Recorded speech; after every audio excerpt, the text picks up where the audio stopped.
Marcello Leone grew up in the family business, and through a sudden and unexpected change in family dynamics, found himself out of a job in his early 40s.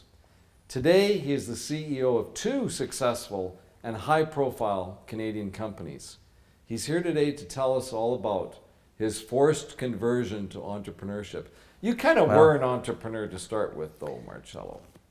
I would say that, yeah. I was involved in the family business ever since I was 13, and lasted till I was about 42. And yeah, so a family of entrepreneurship. But it's different when you're basically working for your dad, right? You're working for the family business, so it is a little different. There's always positives to it, and there's always challenges throughout the process. And when I hit 42, my wife and I really wanted to look at what did the next 20 years look like. And so we really focused on what was the white space going to look like. And so innovative wellness really showed up for us. And it was time for us to create something legacy lasting for our family, for community, for Canada. And we really focused on getting involved with a couple of products. And so that's really been our focus for the last 7-8 years now.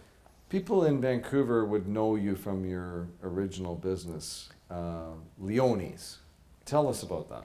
Well, Leone's was a luxury, high-end department store, specialty store. We were the first importers of Italian fashions into Canada about 43 years ago. Wow. We built a nice specialty store business to the point where in a number of magazine editions throughout North America, like Uomo Vogue, L'Uomo magazine, we were always in the top 10 as the top 10 recognized specialty retailers. So it was always a very wonderful compliment to be amongst the Saks Fifth Avenues of the world, the Maxfields of the world, etc. So yeah, no, it was a good business. It was a nice legacy-lasting family business. So you were out at age 42 and blank canvas. So what happened? Just blank canvas, like blank canvas behind us. Yeah, it was a life changer. So it just it kind of made me realize that nothing is forever in life and everything is possible.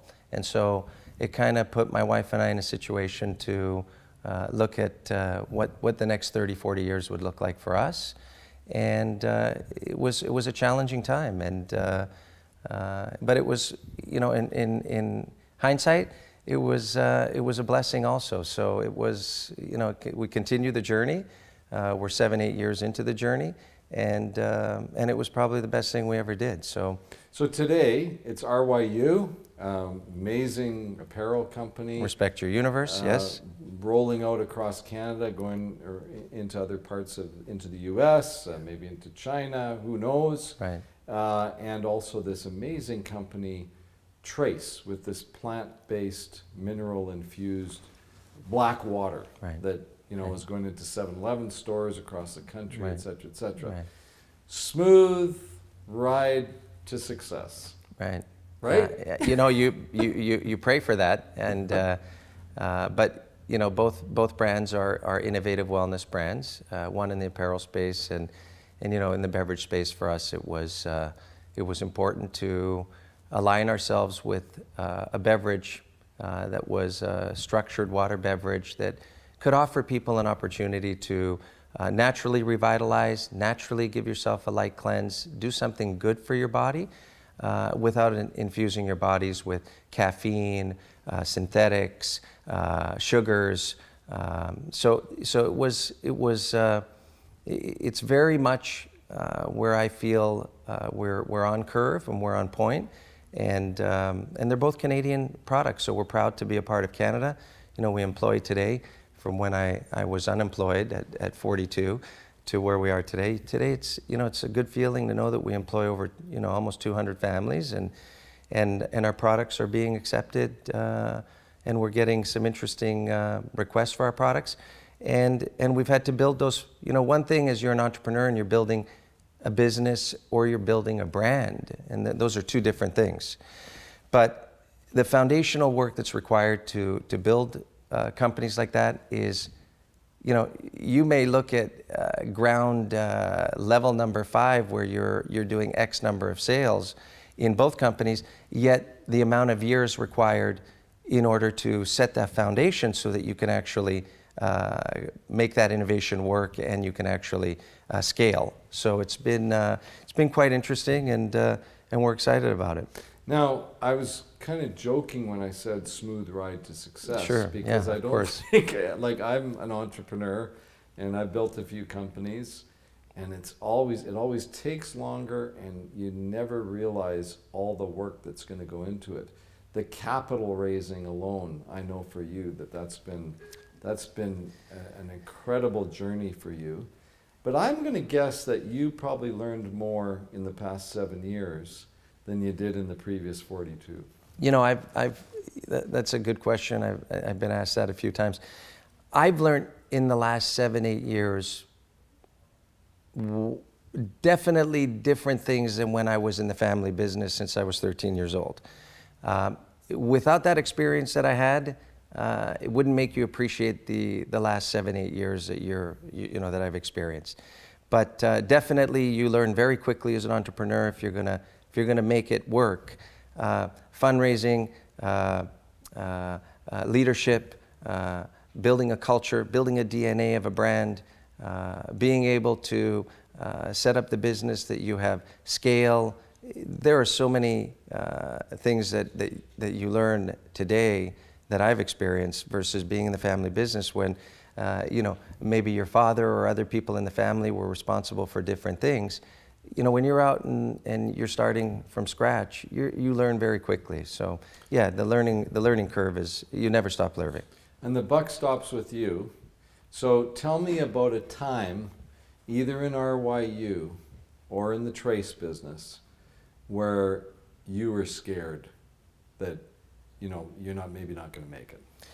You know, I don't think, I never had the time to think about being scared or not scared.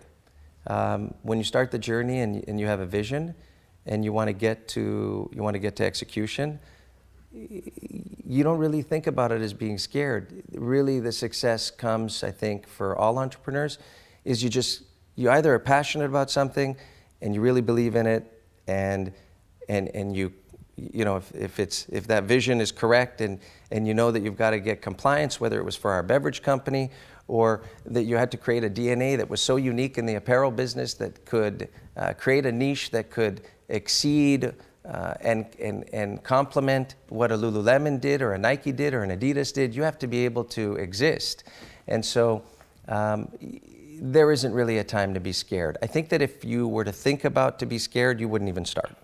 I think it becomes more a function of you either are going to get the job done and execute, and there really is, for me, there was really no time.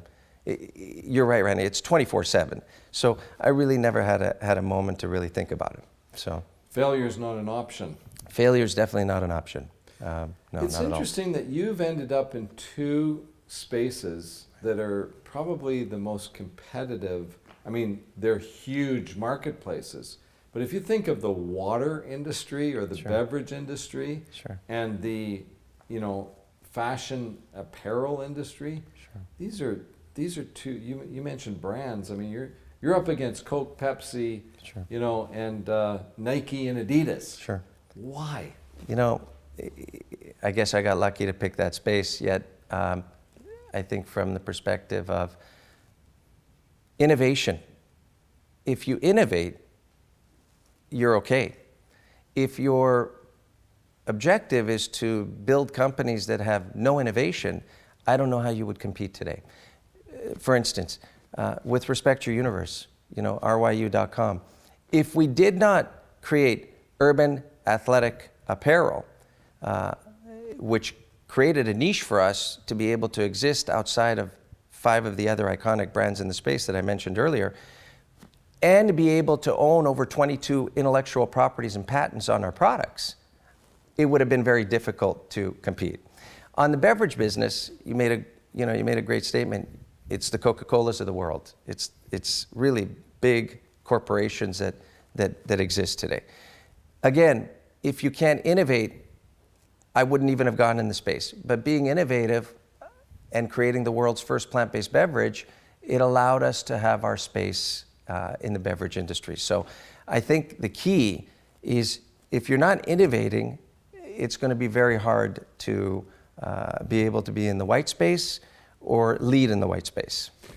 You use that term, the white space. I'm not sure I know what you mean by that. You know, the white space is when you're looking at what does the next 10 years look like?